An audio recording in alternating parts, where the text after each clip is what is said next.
retraités algériens de France, une nouvelle polémique enfle. La question des retraités algériens de France fait à nouveau l'objet d'une polémique, alimentée par les récentes déclarations de plusieurs responsables politiques et par la publication d'un rapport parlementaire. Ce débat met en lumière les difficultés rencontrées dans l'application des accords de 1968 entre la France et l'Algérie, notamment en ce qui concerne les pensions de retraite des ressortissants algériens ayant travaillé dans les deux pays. Le député Charles Rodwell, Ensemble pour la République, a coécrit un rapport avec Mathieu Lefebvre, également député, sur le coût économique des accords franco-algériens de 1968. Dans ce rapport, Charles Rodwell aborde plusieurs questions liées aux finances publiques françaises, en mettant particulièrement l'accent sur les retraites des Algériens de France. Selon lui, l'Algérie ne respecterait pas toujours ses engagements financiers concernant les pensions de retraite.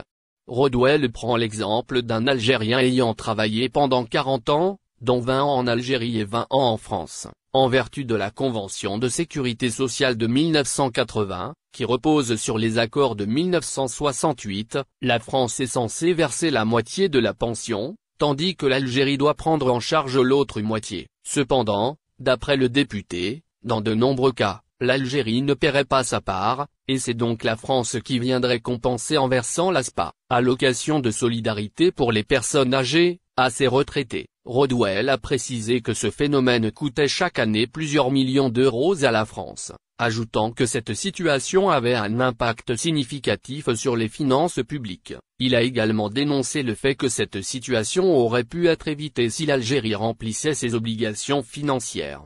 Les retraités algériens, cible des attaques de l'extrême droite. Depuis quelques semaines, les retraités algériens de France font face à des attaques virulentes, particulièrement de la part de certaines figures de l'extrême droite française. Ces dernières tentent de détourner l'attention des difficultés politiques internes en orientant le débat vers une remise en cause des accords franco-algériens et des situations supposées liées aux retraités algériens. Certaines personnalités de l'extrême droite ont multiplié les déclarations dénonçant ce qu'elles considèrent comme des abus, accusant les retraités algériens de fraude ou de bénéficier indûment des aides sociales françaises, comme l'ASPA. Ces accusations, souvent déconnectées de la réalité, se basent sur des généralisations et des stéréotypes, sans preuve concrète pour étayer les affirmations. L'argument sous-jacent semble suggérer que certains retraités algériens, bénéficiant de pensions en France et en Algérie, seraient responsables de coûts excessifs pour le pays.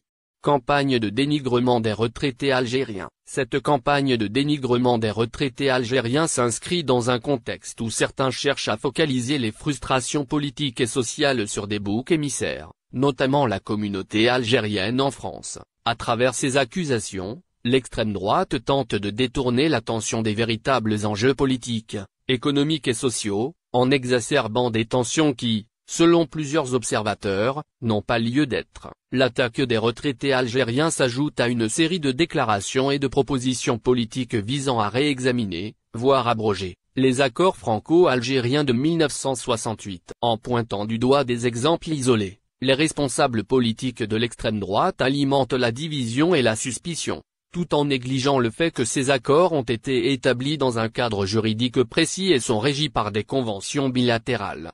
Dans ce climat, il est essentiel de faire la distinction entre les faits et les discours populistes. Les accusations de fraude et d'abus sont souvent portées sans fondement, et le véritable débat devrait se concentrer sur la révision éventuelle des accords de 1968, dans une approche constructive et respectueuse des obligations réciproques des deux États. Tebboune met fin aux fonctions de Boualem et nomme de nouveaux conseillers. Le président de la République, Abdelmadjid Tebboune, a procédé à un remaniement au sein de son équipe de conseillers, marquant un tournant notable dans la composition de la présidence. 2 décrets présidentiels ont été publiés dans le dernier journal officiel en date du 14 octobre, officialisant à la fois la fin de fonction d'un conseiller clé, à savoir Boualem, et la nomination de nouveaux responsables dans des domaines stratégiques. Cette décision s'inscrit dans la continuité de la réorganisation administrative et institutionnelle voulue par le chef de l'État afin d'insuffler un nouvel élan au fonctionnement de la présidence. Selon le contenu du décret présidentiel, il est mis fin aux fonctions de conseiller auprès du président de la République, chargé des affaires juridiques et judiciaires, relations avec les institutions, enquête et habilitation. exercée par M. Boualem Boualem. Ce dernier, figure bien connue des cercles institutionnels, occupait ce poste depuis plusieurs années et avait joué un rôle important dans la coordination entre la présidence et diverses instances administratives et judiciaires. L'article 1er du décret est explicite, il est mis fin aux fonctions de conseiller auprès du président de la République, chargé des affaires juridiques et judiciaires, relations avec les institutions, enquête et habilitation, exercée par M. Boualem Boualem. Par cette formulation officielle, le document confirme donc la conclusion du mandat de Boualem Boualem, dont la mission s'achève dans un contexte de réajustement interne à la présidence. Le poste laissé vacant a immédiatement été réattribué à un nouveau responsable. Le chef de l'État a en effet nommé Mohamed Hamouche en qualité de conseiller auprès du président de la République, chargé des affaires juridiques et judiciaires. Ce dernier aura pour tâche de poursuivre le travail dans un domaine particulièrement sensible, notamment la supervision des dossiers législatifs et la coordination entre les institutions étatiques. Sa nomination marque la volonté de continuité tout en apportant un regard neuf sur des dossiers complexes qui nécessitent une expertise approfondie et un suivi constant. Dans le même décret, d'autres nominations ont été officialisées, confirmant la réorganisation souhaitée par le président Tebboune. Nasreddine Bantifour a été désigné conseiller chargé de l'éducation, de l'enseignement supérieur, de la formation professionnelle et de la culture. Ce choix traduit l'importance que le chef de l'État accorde à ces secteurs, considérés comme les piliers du développement national. À travers cette désignation, la présidence entend renforcer la cohérence entre les politiques éducatives et culturelles et assurer une meilleure coordination entre les différents ministères concernés. Un autre volet clé de ce remaniement touche au domaine économique et financier en Algérie.